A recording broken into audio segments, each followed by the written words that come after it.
Welcome back to Hardball. Almost 2 years to the day since the Boston Marathon bombing, a jury in Massachusetts today reached a verdict in the capital murder trial of Dzhokhar Tsarnaev, guilty on all counts. Of these counts, 30 federal counts, 17 are capital counts, which now makes Tsarnaev eligible for the death penalty. Obviously, the trial will now move into a second phase to determine his sentence. The jury's decision on the death penalty must be unanimous, so it has to be all 12. The homegrown terrorist acts of the Tsarnaev brothers were the worst to take place on American soil since 9/11.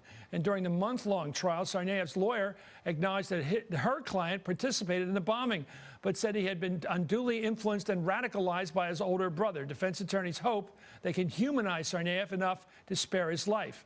But prosecutors argued the bombing was a calculated act, relying on the stories of survivors, as well as the handwritten confessional notes that Tsarnaev wrote while hiding inside a boat before police captured him. Midwin Charles is a criminal defense attorney, and Kendall Coffey was a U.S. attorney. Let me ask you about this. Kendall, you first down there.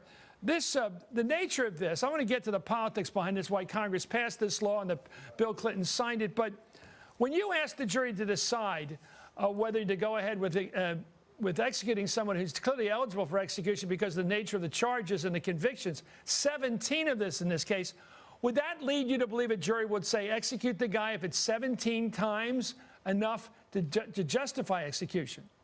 Well, I think this jury right now is ready to definitely send him to death row.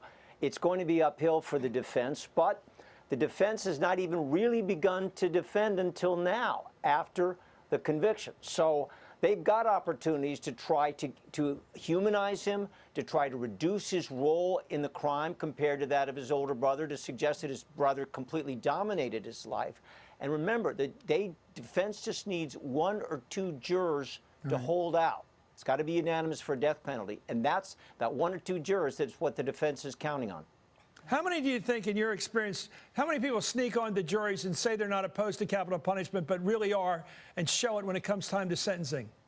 Well, I think there are going to be some people on that jury that have a lot of trouble sending somebody to their death.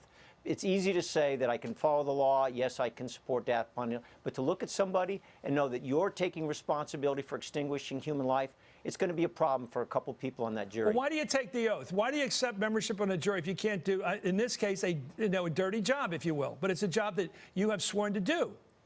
Because all of us think we can do the right thing, that we think we're fair, that we can follow the law. But when something gets inside of us and it appeals, it's this visceral, heart-wrenching level, not so easy. And and also, when you probably are looking to hear for the defense attorney to give you that reason. And that's Please give me a reason not to do this. That's right. And that's the defense attorney's job, is to basically appeal to the jurors and go over the mitigating circumstances, mitigating factors that sort of humanize this defense. How much goes into the research here of figuring out where getting a jury, not to be too cold about this is about life and death, figuring out a jury's number. What will this juror only need, 1 or 2? That's right. You really just need 1. And you figure out what works. You really just need 1. All that defense attorney has to do is appeal to that one person, their sensibility, their idea that this young man, remember, he's a very young guy. He was 19 when he did it. 19 when he did it, 21 years old now. So the idea that you could send someone that young to death. Let me get, I'm going to play tough guy here. I'm not a big pro or anti-death penalty person. Okay. I think it depends. I know of circumstances where I think it was very appropriate. Okay. Anyway, Tsarnaev was convicted on 30 counts today, 17 of which allow the death penalty. And most of the counts are based on a 1994 law supported by the following: Senators Ted Kennedy of Massachusetts, John Kerry of Massachusetts, Congressman Edward Markey of Massachusetts, Barney Frank, Joseph Kennedy, and other members of the Massachusetts delegation. So they all voted for this death penalty eligibility. And the total votes for the statute was 61 senators in that year, and 235 in the House of Representatives. Overwhelming votes authorizing the use of the death penalty. And it was signed into law by then President Bill Clinton. My question, if this was the intent of Congress in our Republican form of democracy, that such crimes should carry the death penalty, what matter of case did the Congress intend for the death penalty, if not for this one involving 17 convictions carrying the death penalty? And why this law, if not now? Kendall, why pass a law if you don't intend to enforce it in the most classic example where all these people were killed in a premeditated, calculated murder? Well, Why have the law if you're not going to enforce it here? That's all I'm asking. Don't have it.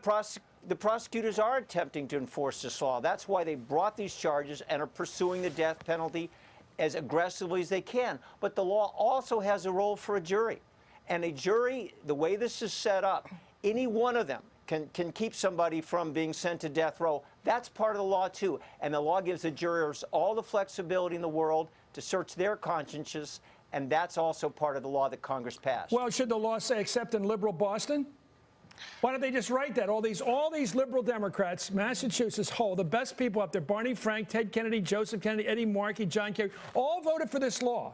And now the people of Boston, the polling and the priests up there are all saying they're against it. Why are we screwing around in Congress? Stop passing laws you don't intend to enforce. Well, it's not so much that they don't Where else would you ever enforce it if not now? Well, it's not so much that they don't intend to enforce it. I mean, they're legislatures. They don't enforce the law. They write the law, and the law says capital punishment. And it's enforced by the prosecutor who brings the charge, which you have here. Okay. If this were Texas, we'd be having a completely different conversation. Look, I don't like the way that George W. Bush just signed off on the death penalty every 15 minutes either.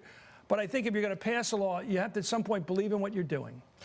I'm sure that they did, but remember, it's out of their hands now. It's now in the hands of the prosecutor, and they did bring What does everybody charges. think this guy's going to do in a prison for the rest of his life? He's going to sit there and plot and plot and plot. Well, he'll be. That's all he's going to be doing is plotting and trying to make contact security for with other 23 prisoners. hours a day. He'll only be let out for 1 hour a day. Yeah, everybody thinks that's the nice way to do it, and I think it's a softness in the ability to make hard decisions and live by them.